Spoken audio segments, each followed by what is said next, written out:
Welcome, everybody. Thank you so much for joining us for our guest speaker, NATHALIE Joachim.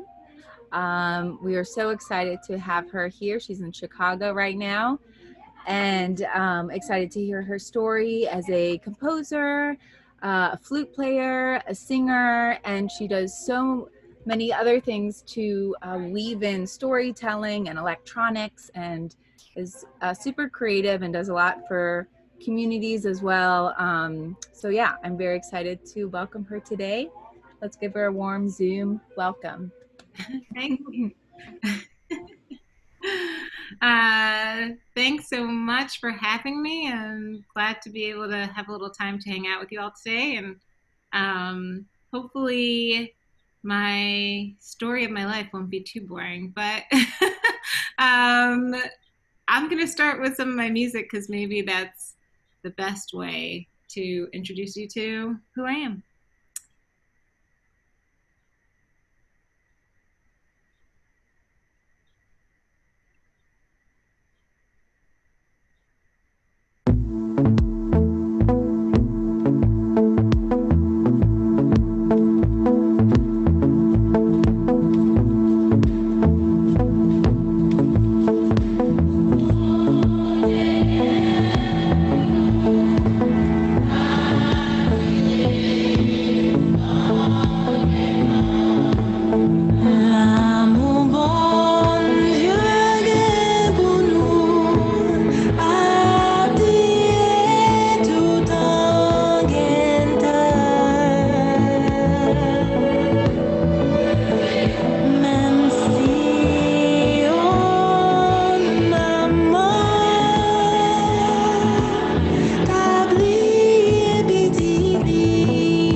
Ah, so many poops. So yeah, that's a little bit of my music. That piece is the first movement of a suite that I wrote called the Suite Pudantin. The language I'm speaking is Haitian Creole. That's where my family is from. And the choir that you heard were just the girls from our little village in the southern part of Haiti. And the string quartet that you saw is an amazing string quartet based here in Chicago, where I live. And they're called Spectral Quartet. We recorded that album at the end of 2018, and it came out a little under a year ago, and it got nominated for a Grammy last year, which was really exciting. So that was a wonderful outcome from a work that I had been really working on for many years, and working with Spectral Quartet was amazing, but we'll get into all of that. I think it's interesting, of course, to know about the Grammy and all of this stuff and where I am now, my career now. But I think it's also good to know that I started my career just like the rest of you, I would imagine. I started playing flute when I was 9 years old. And my band director at the time, there's not a real special reason why I chose the flute. Somebody came to our school and demonstrated the instruments, and I just decided that I wanted to play the flute. And I went home and told my mom that that's what I would like to do. So started playing, and I had started, actually, I started playing piano when I was 4, and I was never very good. But when I started playing the flute, I fell in love. It was like very clearly my instrument, and it was so it was the better choice for me. So my band director actually at the time was a flutist herself. Most band directors play lots of instruments, but her main instrument was flute. And she happened to notice that I was taking very quickly to the instrument and wanted to help out. And so she actually encouraged my parents to get me private flute lessons. And they were like, well, we don't really know. We don't know where we would go, and it's going to cost a lot of money, and we're not sure. And so she was like, okay, how about I give Natalie flute lessons for half an hour during her lunch period once a week. And so sure enough, that's how I started. I'd go to the lunchroom, I'd eat my lunch really quickly, and then I'd head back to the band room, and I would meet with my flute teacher, and she started just giving me private lessons. And again, I started excelling pretty quickly. And at that point, she was like, I think it's time for her to really, really take lessons. So I did. I started taking longer lessons with her after school. And around the same time, so I guess I should mention I'm originally from Brooklyn, New York. And around that time, which was in the early 90s, I'm a little older than most people here, but there was a lot of budget cuts happening to programs across the country, education programs across the country. And when schools were looking at how they could save money, unfortunately, a lot of them chose to cut their music programs. And so there was a lot of effort, especially, in the New York area, to try to still be able to support young children who were excelling at music, who wanted to partake in music and maybe wouldn't be able to afford it otherwise. And so Juilliard, which is a major conservatory I'm sure many of you have heard of in New York, they started a program called the Music Advancement Program. And it was kind of their response to the same kind of school that you all go to. It was their response. There was their way of offering a sort of like community music school that would allow for kids who showed some promise in music to have a place to go to really seriously study, to be able to play in ensembles together, to take music theory, to do all kinds of things that we actually were never going to be able to do in our public school programs anyway. So my band teacher and flute teacher at the time said, I think you're getting pretty good, so you might think about auditioning for this program, because then you'd be able to have more extensive training. And I think also I was starting to get a little bit beyond her ability in terms of private, really focused private flute teaching. So I took an audition. She talked to my parents, and I took an audition. I had never taken an audition before in my life. I didn't know what an audition even was, but I knew that I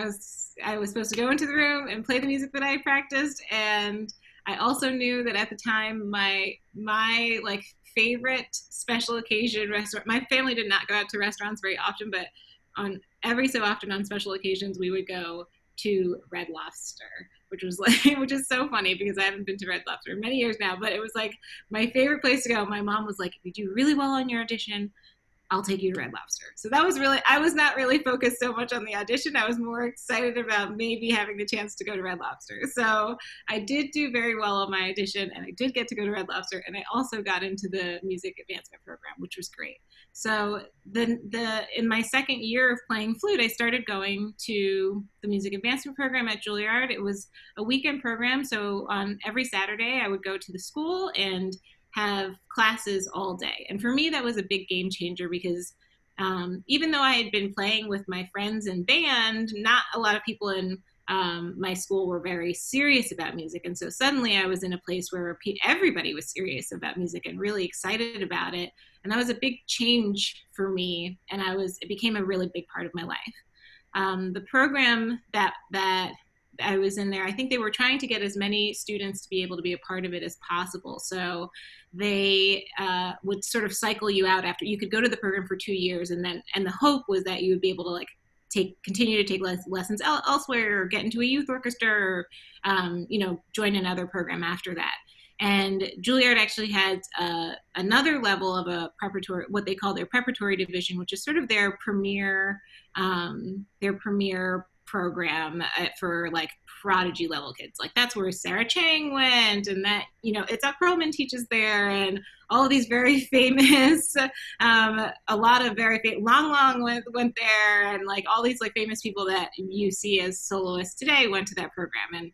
And so it's obviously very competitive to get into a very high level of playing, and many people who've been playing their instruments their whole life. So my flute teacher in the music advancement program said, I kind of think that you could get into that program. So for the 2 years that I was in the music advancement program, we worked really hard so that I could be prepared to take my second audition of my life. So I took the audition, and sure enough, I got in. And then so when I was 12, I started going to the music advancement program, which was amazing. To the pre-college program, which was absolutely incredible. Another very big push because, many of the students there had already been performing professionally for some time. And I was just 12 and playing the flute because I loved it. And so pretty immediately, my life sort of shifted into pretty intense music study. I played my first concerto with orchestra after winning a competition later that year when I was 12 years old still, and I got to play with a small orchestra called the Little Orchestra Society, but I played my first ever concerto on the stage of Avery Fisher Hall, which is a really, really big concert hall in New York. That's where the New York Philharmonic performs.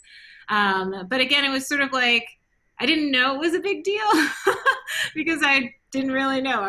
I remember I was excited about Red Lobsters, and I just liked playing the flute. So, but I also just really, really loved being able to hang out with my friends every Saturday. The preparatory division at Juilliard is also a Saturday program. But then I was able to also take chamber music and also play an orchestra, a real orchestra, and really, really amazing players. And so it was a lot like, it feels a little bit like, Juilliard, the college level, but light, but it's the same intensity of training, and much of the faculty is shared. So you're really getting to study with some of the great masters of our field. So I went to the pre-college program until I graduated from high school. And at that point, I went to college at Juilliard also. So I spent much of my musical life playing flute at Juilliard, there's an ongoing running joke that I was born in the lobby there because I spent so much of my musical life there. I later went back to teach on the flute faculty of the music advancement program and to coach chamber music in the pre-college program. So I have a really long time, still lasting, still doing some mentorship with them also. Long connection with the school, and very happy to have had that, and also kind of exciting just to be able to get that level of training, and again to surround myself with people who were as excited by music as I was, who were as committed to it as I was, and that was just really different than my friends at school, like my regular academic school. So it was a really important learning environment for me, and also fostered my love for music as I know it today.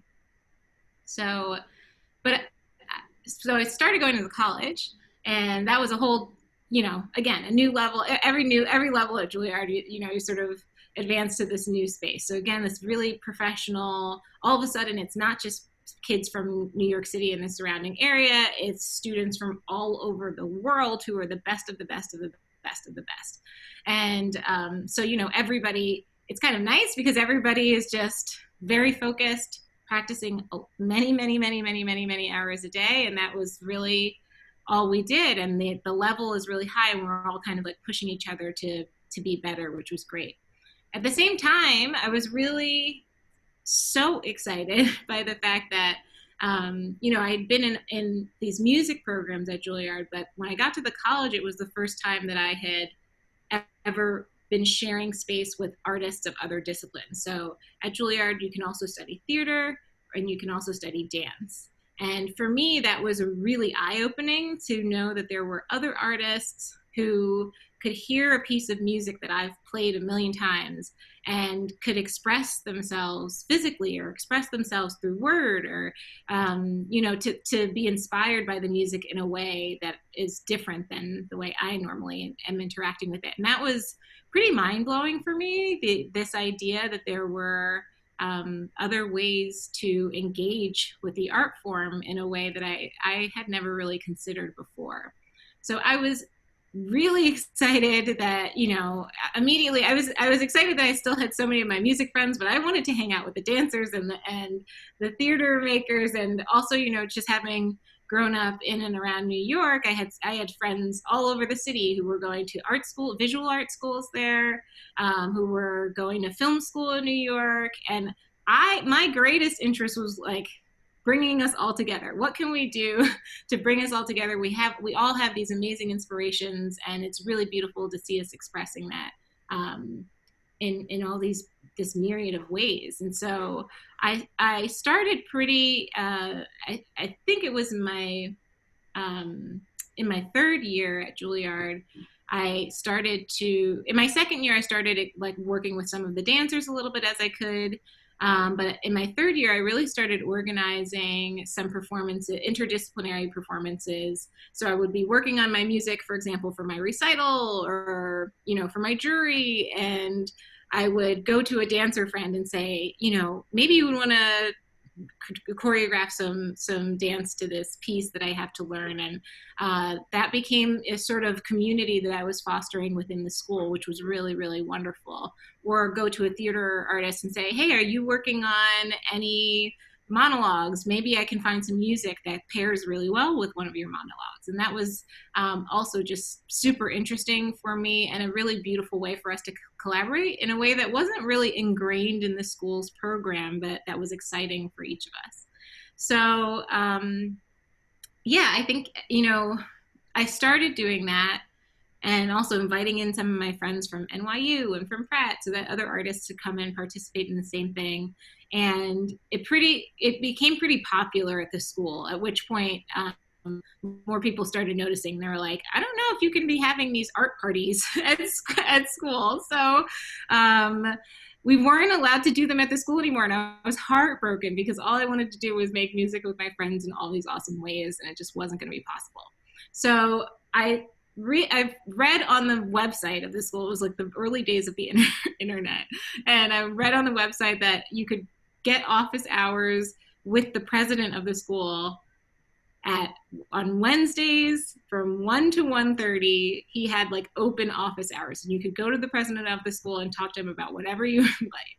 And so I started showing up to his office every single Wednesday. I would just take my lunch and sit in his office and wait to see if he could see me. And eventually he did after a good number of weeks of me sort of hanging out in there. And he was like, well, how can I help you? And I was like, well, I really had started putting on these amazing shows with all of my friends, including people from off campus. And he was like, yeah, you're not really, it's against the rules, so you're not really allowed to do that. And I was like, but it was so beautiful. We were making all these beautiful concerts, and people were really enjoying it.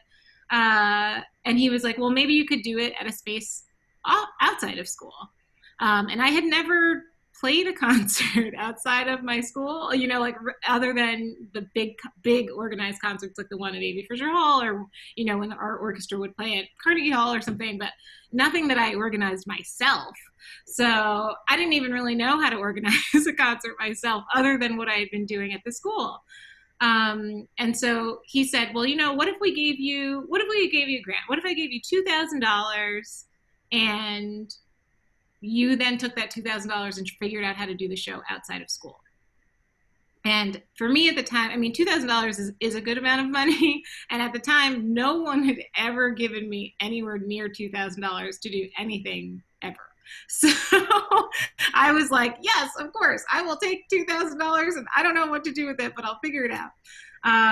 And sure enough, I got to get a few of my friends together, and I said, now we've got $2,000. Let's find a way to do this. And that was my first experience in not only figuring out how to give a concert that people will actually come to. How do you get people to come to a concert? How do you organize a concert? What do you play? What do you even program that anybody would care about? How do you make it fun and interesting for people once they get there? And so that was a huge learning curve. That was not something that, I'd only been in concerts that other people had organized, and I didn't really know anything about that. But it was super exciting and also really empowering to know that, here we were, these young, talented musicians, and if we put our heads together, we could figure out how to make something really cool that people would show up for. So sure enough, we had to find a venue. $2,000 in concert land is actually not that much money to be able to put on a concert. And I don't know that any of us actually got paid or anything like that, but it was just enough money for us to rent a little tiny theater way far out in the middle of nowhere in Brooklyn. And we put on 3 nights of a show and organized it. There were dancers, there were a couple of filmmakers, there were all kinds of instrumentalists and vocalists performing, and we put on a real concert that people bought tickets to, and it was like mind-blowing for us. So it was really great. And not only that, but we did the show enough times and got enough people to come that we ended up having some money left over to do another show. And so we started doing these shows all over New York City, which was really amazing. And people kept coming to them in the same way that they came to them when we were at school. And I was really excited by that. Honestly, it was such a nice project for me to have to work on outside of school, in addition to doing all of my, 8 to 10 hours of practicing a day, and then making sure I was ready for my orchestra concerts and my recitals and everything else, but then spending every other hour trying to figure out how to put on these concerts around the city, which was amazing. At the same time, I had sort of become interested in composing, but I was really nervous to do that, and it was really hard to do that at Juilliard. I had written a few pieces that, that I was playing myself, and little pieces that I would share with my friends. But because I wasn't enrolled in the college as a composer, it was like nearly impossible for me to take any lessons with the faculty at the school. I would have had to figure out some other way. So I wasn't really telling anybody I was doing that, and I was really worried that I wasn't any good anyhow. So I sort of just let that be buried for a little while. And then came to graduation, and it was kind of amazing because the president of the school at our graduation, I should mention that after our first successful show that we did, I went back to the president of the school on a Wednesday at 1 o'clock. And I had the program from our concert, and I had a whole, I had typed up a whole summary for him of what happened, how many concerts we did, what we played, how many people came. And he was really, and how much money we made, and what we did with the money that he gave to us, which was great. Now I know that is, in our world, in the nonprofit world, it's like, that's what you have to do for grant reporting. If you receive a grant from an organization that gives you money to do something, that's usually what they expect of you, to come back and see how you use the money, which was really great. And at graduation, he awarded the first ever award. I think they still do give this award at the school every year for graduation, but I was awarded the Juilliard Inter-Arts Award, is what it was called at the time. And it was he had basically seen that I had really successfully turned this initial $2,000 into more concerts and more opportunities for so many more people, that he offered as an award at graduation, that I got a $5,000 award to keep doing more of the same, which was huge for me and really, really great. So for the next year or so, my friends and I kept putting on these concerts around New York, and it was really amazing to be recognized in that way, and definitely sparked a lot of things in me. I think that it made me realize that I had, an entrepreneurial spirit, that I could figure out how to work in this way. It made me realize that I love working with other people. I think some people really love being soloists. I really love making music and making art with other people. It made me realize that that anything was really possible if we put our heads together to do it. And that was really empowering for me. And to this day is really still indicative of what my life has actually turned into. It was really the beginning of my career now. So I took, from Juilliard, I took a break. I was supposed to have gone to Paris Conservatory after I graduated from Juilliard. And I moved to Paris, and I had a really bad feeling about going to school. And so I decided I was just going to stay in Paris, and I didn't go, which I don't recommend. All the parents watching, not the most recommended path. It was a very big risk. But I gave myself the task that if I was going to stay in Paris, I needed to make as much music as I could. I needed to listen to and go hear as much music as I could. And I needed to meet as many other musicians and work with them in whatever ways that I could. One of the good things about going to Paris, which was scary because I was away from my family and I had never taken a risk like this, but one of the best things about it was that it was the first time that I left my home city. And I really got to just introduce myself to a whole new music community in a way that felt right for me. So when I got to Paris, I had continued, with my little experimentations of writing music. And when I started meeting I would go to concerts and introduce myself to people.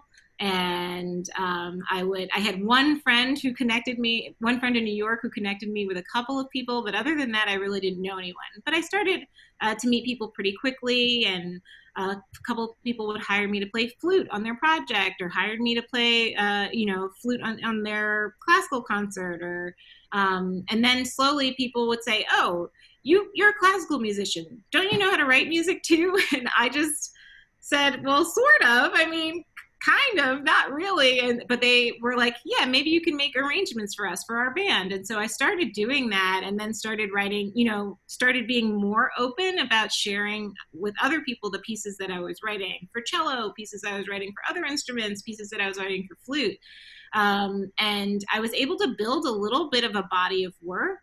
And honestly, it was a challenging year, but one of the best years of my life, because actually what that year became about for me was understanding for the first time really what it was that I truly loved about music, being outside of a school environment, and reassuring for myself that music was really what I wanted to do with my life. It was the one thing that I couldn't live without. And so beyond that, it also, in doing that, it allowed me to really claim my own identity as a musician, as an artist, and understanding, or to begin to do that anyway, to claim who I am. And so it was a beautiful time. I don't know that I would recommend it necessarily. Next, recommend doing it in that way, but I do recommend finding yourself and finding your voice if music becomes the thing that you want to do with your whole life. So I eventually came back to New York after a year of being in Paris, and at that point. I decided that I did want to go back to school, but I wanted to try to do something that was a little more in line with these other things that I knew less about. I didn't really know that I wanted to go back to Juilliard again for flute. So I ended up applying to a summer study abroad program that NYU was offering, that I would get to go to Italy for a summer, and I could apply. It was an interdisciplinary program where I would be working like I was in the shows that I was on with dancers and filmmakers and people working with interactive technology. And I applied to that program for the first time as a composer. Just like when I did my auditions, and I'd never taken an audition before, I just decided that I had this little body of work that I created in Paris and that I was going to apply as a composer and see what happened. And I got in, which was amazing and I unexpected. So I ended up going to the program and immediately realized that I had a lot to learn, especially because most of the music that I was writing is what they call electroacoustic. So it's acoustic instruments paired with electronics, two things that I really, really, really love. So when I got to the program, it was clear that everybody else was so much better than me. They knew so much more than I did. And I had a huge learning curve, but I learned so much. And it wasn't that dissimilar to, when I first arrived at Juilliard, that with everybody else around you being so talented, it's a good thing, because I know that people are normally a little scared that if they're like, oh, everybody's better than me. I think that you learn a lot when everybody else around you is really, really good. And so I learned a lot. I learned a lot of what I didn't know, and I grew a lot in that summer. And when I came back to New York, or when I was there, a teacher who was there was like, you might want to check out, there's a new program, especially since you're so into electronics. There's a new program at a school in New York called the New School that they're starting. That's called the Sound Studies program. And it's a really flexible program, and you might be interested in being a part of it. So I came back to New York, and right around then there was an information session at the school where I was able to go and hear from faculty about what the program might offer, and also talk individually to some faculty members about the kind of work I was interested in doing. And they encouraged me to apply, and I ended up getting into the New School for my master's degree. My master's degree was in sound studies essentially, but my focus was audio production and sound design. And that's where I learned a lot about electronic music. And what I ended up doing, which was the first time that this had happened to me in a school environment. I think that everybody here is, when you go to school, your teachers tell you what you're supposed to do and you just do it. You never even really think about why you're going to school. You just go because people go to school and that's what you do. And when I got to graduate school, it was the first time in my whole entire life that I really had to think about what I wanted to accomplish while I was there. Graduate school is really expensive, and I don't recommend going unless you really know why, unless you have a ton of money to spend. It was going to be a big investment for me to go back to school. And so I really wanted to make sure that if I was going to go, I was going to know, I was going to, have a goal for what I wanted to accomplish by the time I got finished with school. So I said to myself, I've been kind of dabbling with being a composer. I've been kind of dabbling with this interdisciplinary work. I've been kind of dabbling with, putting on concerts. I would like to, for my goal for graduate school, I want to spend 2 years not only building and writing a body of work that could be an entire evening of a concert of my own music, but I wanted to invite some of my friends back from Juilliard and from around, and from in my now new program at the New School to collaborate with me. And I wanted to put on an evening length show at a theater in the way that I had it. Like, basically, I wanted to combine all of the things that I had learned how to do up to that point in a very intentional and serious way for my own show, a show that was totally my own. And that's what I did. And it was the first time that I ever spent 2 years really working on something that hard. I don't know that I had ever, usually when you put together a concert, you work on things for a few months. Maybe you're working on it for, like 6 months or something tops, where you're learning all of the music, or over the course of a semester. But this was the first time that I kept going back and revising and building the show to be bigger and bigger, and doing it at not a small tiny theater in the middle of nowhere, but doing it at a real venue that I had to get myself and raise money for, and it was a huge experience. But that ended up being my graduate thesis performance, and it ended up being like my first body of work, not only as a composer, but also, again, as a producer of concerts, and a curator of space, and so that changed my life and is very much what I do today. The only other kind of super important thing to mention is that at the same time that happened, that I started going to graduate school, I ended up meeting someone who's a longtime collaborator, my very best friend, somebody I've been working with for over a decade. Her name is Allison Loggins Hull, and she's also a flutist and a composer. And I met her because I found her music online and I really, really liked it. So I sent her a message, and it turned, and she said, "Oh, I really like your music too." And so we ended up coming together, and it was really wonderful to find another flutist working in the same way that I was. It was really wonderful to find somebody who, like me, was sort of unsure and had chosen this very different route. Like most of the expectation coming out of Juilliard was that I would become an orchestral flutist. And the real challenge was that I never wanted to be an orchestral flutist. And that was, I think, a challenge for not just for me, but also the faculty at the school. There weren't that many examples of people who had created independent careers as classical musicians, and especially as flutists. It just was not really a thing that happened with a classical background. At the time, there was the Bang on a Can All-Stars, who are amazing, and who I now work really closely with, who are a generation older than me. Kronos Quartet is a contemporary music ensemble that a lot of people knew about, who were also doing lots of interdisciplinary, interesting work. But there just weren't that many models for what a life could look like for somebody like me, who loved being a flutist and loved being a classical musician, but also loved bringing all of these other influences into my work. And so, it was amazing to meet Allison, because she was sort of the first person in my generation that I met who really was interested in doing this and partnering with me to make something new. So we created our ensemble, which is called Flutronix, which still exists today, now a little bit over 10 years, which is kind of amazing. Not only are we both flutists and composers, but we now publish our own music, not just for flutists, but all of the music that we write, the piece that you just heard included. And we curate concerts. We do a lot of education work. I think it's really important for us to showcase to students like you all over the world that it's possible. There's so many different ways that you can live a life as an artist and really create a life for yourself.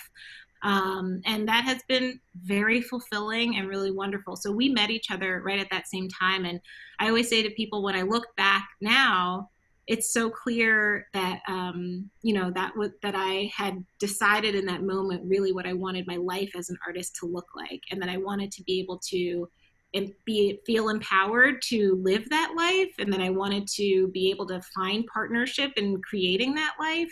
And it's been really a beautiful journey since then. I mean, basically, once I finished my time at the New School, I graduated. Allison and I started putting on flute concerts. We started writing our music. We started publishing our music. We started touring. We were both teaching. Again, as I mentioned, I was back teaching at Juilliard at that time. I was contacted by another really incredible ensemble that was sort of broke the mold for what a career could look like, based here in Chicago, a group called Eighth Blackbird. And for 5 years, I was their flutist, which was amazing. And we toured the entire world and played a lot of really amazing music together, predominantly music of living composers. And when I was in Eighth Blackbird, sort of the last important piece of my career happened, which actually started with a sad story in that my grandmother passed away. And my grandmother was a really important person in my life. She was my best friend. And we used to make music together all the time. That was our favorite thing to do together. She was not a professional musician herself at all, but our culture in Haiti is very musical. And so that was really how we spent so much of our time together. And I was really, really sad when she passed away back in 2015. And that losing her actually made me really want to connect to my own culture and my heritage in a brand new way, and in a way that I hadn't ever done within the scope of my work before. Like my Haitian side of me was really just about spending time with my family. And it had never really crossed over into this space. But because she was such a hugely important musical voice in my life, it became important to me to remember to celebrate all that she taught me about being me, about being confident about sharing my voice, about being excited to celebrate our amazing history as Haitian people, to be really proud of being a woman who was independent and making choices for herself. And that led to the music that you just heard, which is, what was on my last album. The project itself is called Femme d'Haïti, which in Haitian Creole means Women of Haiti. And it was a project for me that I, again, worked on for several years and wrote all the music and have now been touring and putting on the shows, produced the album myself. And it was about celebrating all of the parts of me as in one place. And that became really meaningful for me and really has now changed the course of my work. I think it was the first time in my work that I had included a lot of research as part of my work. I really wanted the album to be centered around the stories of really powerful, amazing female artists from Haiti. And so I spent many years going to Haiti, meeting these women, recording their stories, listening to their stories, understanding how their stories interact with my own, and how they're the same and how they're different, and becoming really inspired by the fact that each one of them really used music and their voices and their creative and musical voices as a way of helping other people and as a way of empowering other people to stand in their own identity and stand in their own truth, especially in their case as Haitian people. But that also became important for me to do in all of the spaces that I exist in now. You know, my family's from Haiti, but I was born here. And so it's really important for me now to create as space within my work for as many stories as I can. And that started with that album, but has now continued into other projects that I'm involved in that really are centered around, getting a truer understanding, connecting with people in a really honest and open way, getting a truer understanding of how we're all connected as people, and figuring out interesting and beautiful ways to connect that and weave that into my music, because music is a language that I think just about everybody understands and appreciates. So that's where I am now. Now I am an independent artist. I work as a vocalist, a flutist, a composer, an educator, and often now really creating space for social activism and change within my work. And so, yeah, that's my whole story. But again, it sort of started, right where you all are now. It didn't, and I think that's, to me, one of the exciting things anytime that I talk to students today is to know that I'm really excited to see what all of you do. There are now a lot of really exciting and interesting examples of what a career for an artist can look like. If you're a flutist, you don't just have to play in an orchestra, even though playing in an orchestra is also amazing. But it's really about celebrating who you are and what you love. And I think that I feel really lucky that I have that as a job, that every day that I get to wake up, I get to make other people feel great. I get to do exactly what I love doing the most. And I get to connect with people like you. So that's my whole story. And I know that I've talked a lot, but I also want to leave some time and space for you all to ask questions about anything you would like, which could be everything from, what's my favorite flute piece to play, or, more in-depth questions about my career or Flutronix or even touring life or my favorite food, whatever you'd like. So whoever has a question, you can just unmute yourself, or we can use the chat over here. I could start. Sure. What is, it sounds like you have a lot of different projects and different parts of your day, probably like going between emails and organizing and practicing and rehearsals. How do you balance yourself as a musician with all of the admin stuff for the...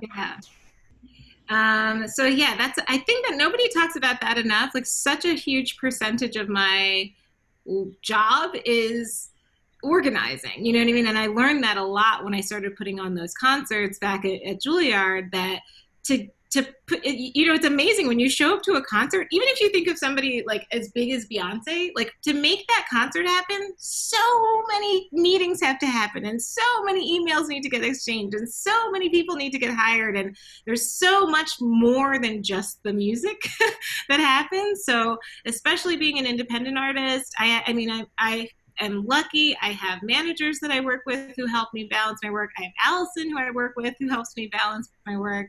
I have a team of people around me that is helping me, but I still am, managing so much of that. Right now, I have really, it's a little harder when you're touring. Obviously, nobody's doing concert touring right now, and that balance is a lot harder when you're traveling and you're in different time zones. But now that I'm home, I've been trying to really just make dedicated time for everything. So I sort of front load the beginning part of my week when I have like lots of organization energy, with all of my meetings, with all of my emails, with events like this.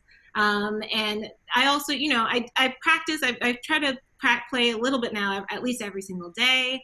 But then I actually leave the second part of the week, so the last 4 days of the week, I leave entirely for creative work. And that allows me to be really focused in doing that. I'm not a huge fan of multitasking. I don't advocate for multitasking. It's really hard to do many things at once, and I don't know that we were really designed to do that, other than the fundamental stuff like blinking and breathing and things we don't have to think about doing all at the same time. But I find that I get much more work done when I'm really focused. So if I say, here we are, it's Thursday. I don't even know what today is. Today's Thursday. Normally, so this fell on a day where all day today I've been doing nothing but creative work. But that allows me to say, okay, I really have to get this piece written. So I'm not going to look at my emails. I'm not going to worry about all the other stuff. I'm going to just really take focused time to work on writing a piece of music, or work on learning a piece of music, or maybe just let myself be creative for no reason at all today. And so that's really how I try to do it. I do very little multitasking. I have devoted time for every single thing that I'm doing. So if I'm answering emails, it's not when I'm on my break from practicing.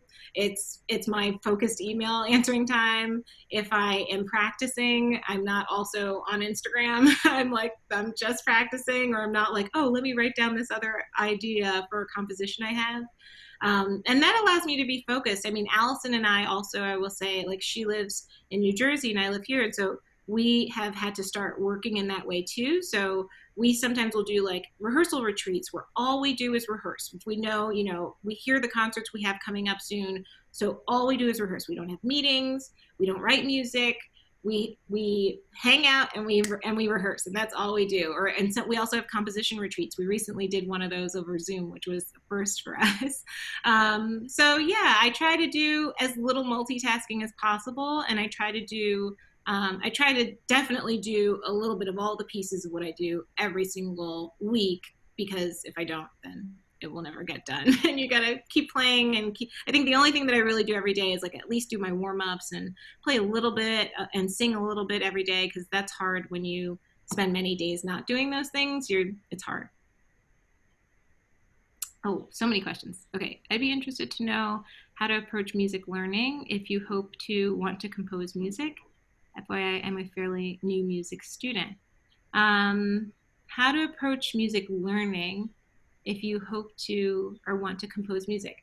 I don't I don't know that I would have a different approach to learning music. I mean, I am a specific kind of a composer, and then I'm a performer composer. So sometimes when I'm composing, I am really only wearing my composing hat. And then what I really like to do is switch my performer hat on off of, and take off my composer hat when I'm composing too, to remember what it would be like to be the person receiving this piece of music, as I often do in a first rehearsal.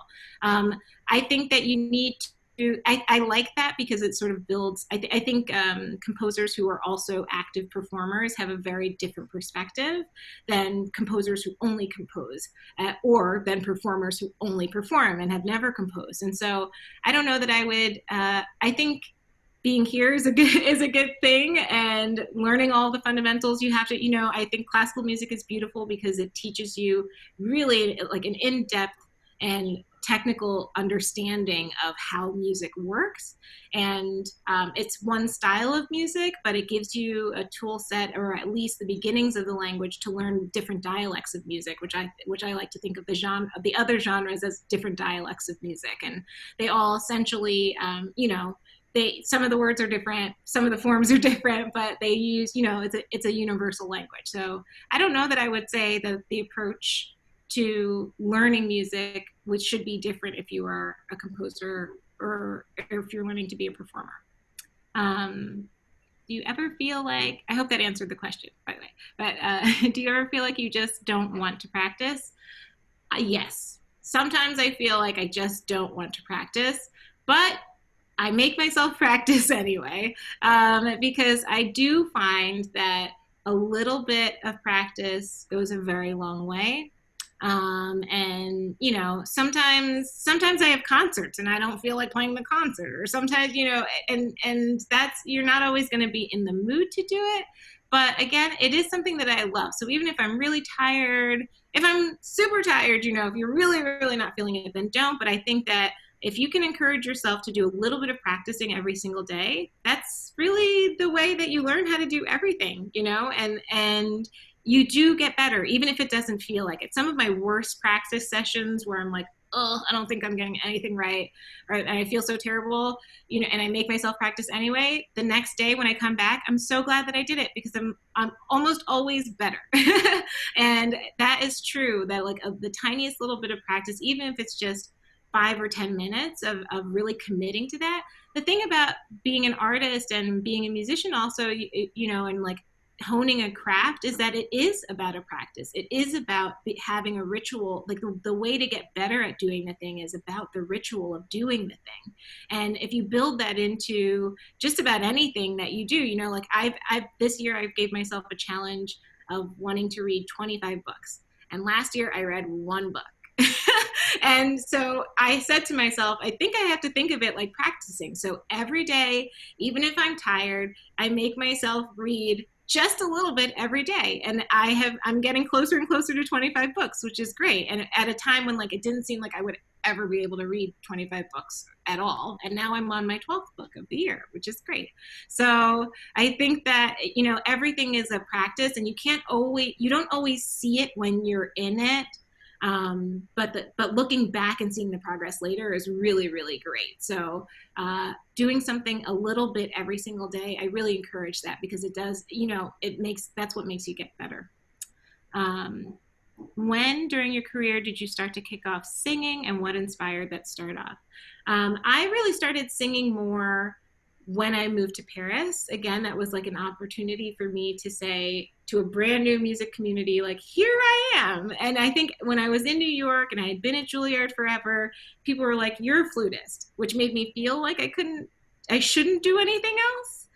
Even though, again, I had been singing with my grandmother my whole entire life. I was never playing flute with her. We were always making music, singing together. And so when I got to Paris and people were like, oh, somebody was like, oh, can you sing backup on this song? And I just said, okay, sure. And that made me feel a little bit more confident to do that, especially when I came back home. And then with Flutronix was really the first time that I was publicly singing and performing. And it was nerve wracking because, I was used to my instrument as my sort of protective shield.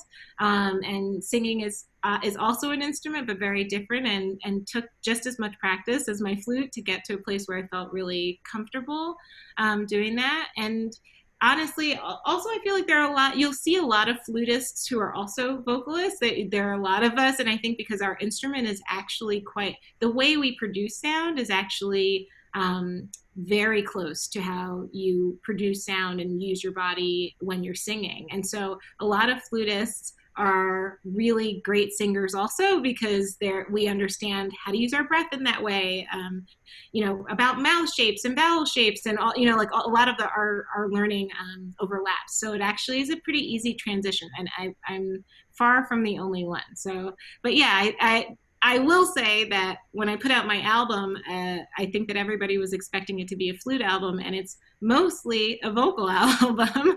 And so I think that was actually a surprise for everyone. So maybe it wasn't just until that last album that really I was like, okay, here we go. I'm now a vocalist for real.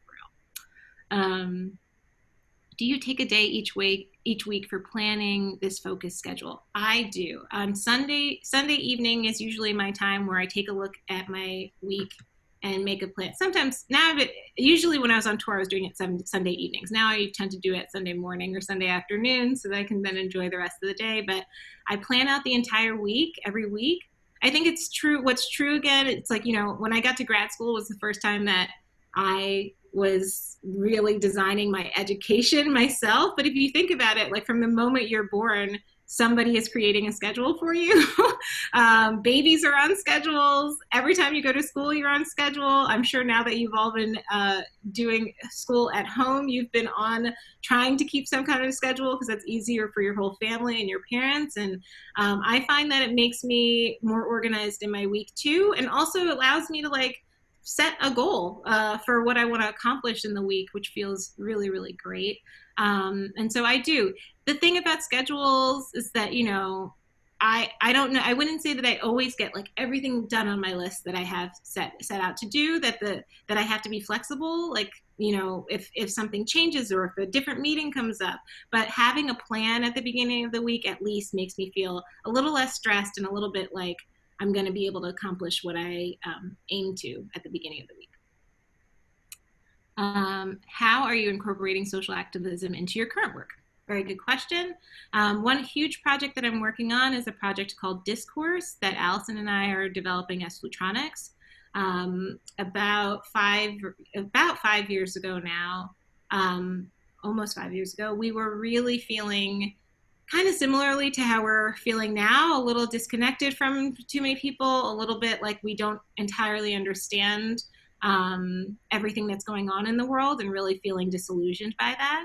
And so, and also feeling really small as artists, like we're not activists by trade, which many people are, and we, sometimes it can feel as an artist that what you're doing is not changing the world in any significant way. And so we started wondering, what could we do to really connect with other people who we would not normally be able to connect with. So people outside of our sort of beautiful artistic bubble, how do we figure out how to connect with real people? And so we came up with a concept for this work called Discourse, which we have been building for the past 2 years. And we were commissioned initially by the University of North Carolina, Chapel Hill, to create the work. Our idea was that we would embed ourselves in a community over the course of 2 years, really building true relationships with community members throughout that time. So our first step was really identifying leaders in the community. I think what we found is that every community has somebody who cares about it, even the communities that look like nobody cares about them. and that people are stepping up to do the work to care for their community members everywhere in the country. And so neither of us had any connection to Chapel Hill or Durham or North Carolina at all. And so we had at first identified some community leaders that would be interested in working with us. And we met them at where they were. Like we have done everything from break bread with people to participate in their community events to hosting music workshops and, of course, inviting them into our artistic process as we were building the work. We've had an opportunity to engage with and collect oral history from everyone from the indigenous population in the region to the homeless population, the youth population, historically Black communities, scholars on campus at UNC Chapel Hill, and also students activating on campus as well. And we've spent 2 years recording their stories, listening to their stories, and shaping their stories and gathering their stories into an evening-length production called Discourse. What's been really amazing, the show was supposed to have premiered in April in Chapel Hill. Didn't have a chance to do that because of COVID, but what's been really amazing is that we have now been able to rethink even and reimagine how the show can happen in the future, invite even more community leaders who are stepping up in this moment in time into our process. And really, we see that as activism, because what we're hoping to do and what has been proven to happen is that we are creating space again for as many voices within the work as possible, that we are fostering a sense of collectivity within the communities that we are engaging in, that we're fostering a sense of connectivity in the communities that we're engaging in, and we're using music as a vehicle for that. What's been beautiful is that once we started doing the work in Chapel Hill, we realized that we could tell the sonic story of so many different cities around the country, and that's really what we hoped to do. So now we have commissions for new versions of the work that we've started in Bentonville, Arkansas, Northwest Arkansas, another part of the country that has very different demographics, very different sonic history, very different American history, and very different set of stories. The University of Chicago here in Chicago is commissioning their own version, and this is the first major city we're doing it in. So that's also a city with a rich, not only musical history, but a very different historical context in terms of its makeup and how the city was created. And we'll also be doing a version with the New Orleans Museum of Art in several years down the road. But in each place, it's really about fostering true relationships with people, that it is really about engaging in real conversations with ordinary, real people, and finding and seeing the beauty in all of their stories, finding and seeing a little pieces of ourselves in all of their stories, even if they're people who at face value we don't really have anything in common with. What we're finding is that we all have much more in common than not. And creating space for those stories to be told in an honest way. I think what we've learned about history a little bit is that history was told from one perspective, and some of it is true and some of it wasn't.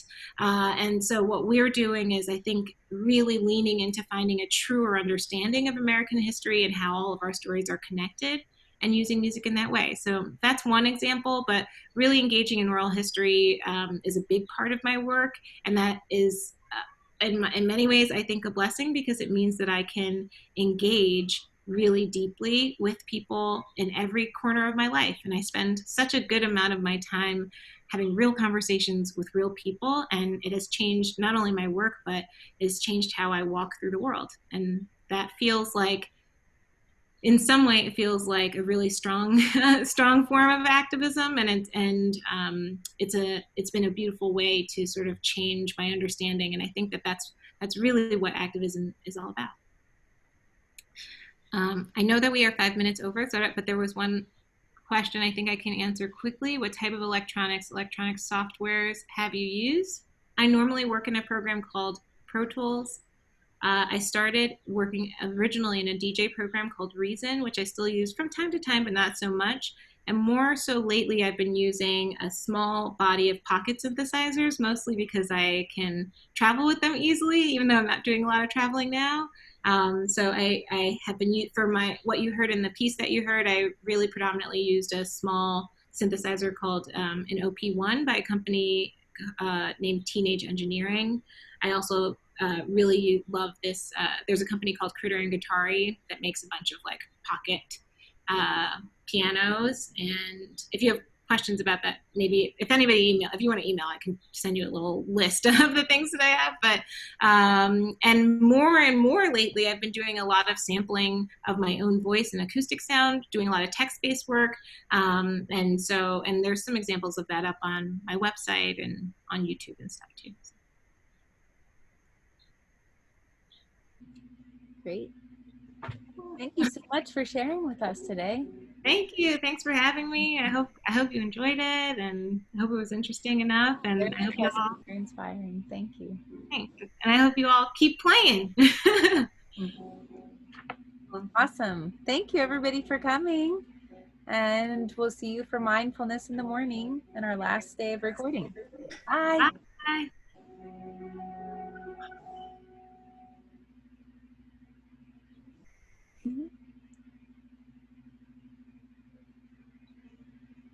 Awesome.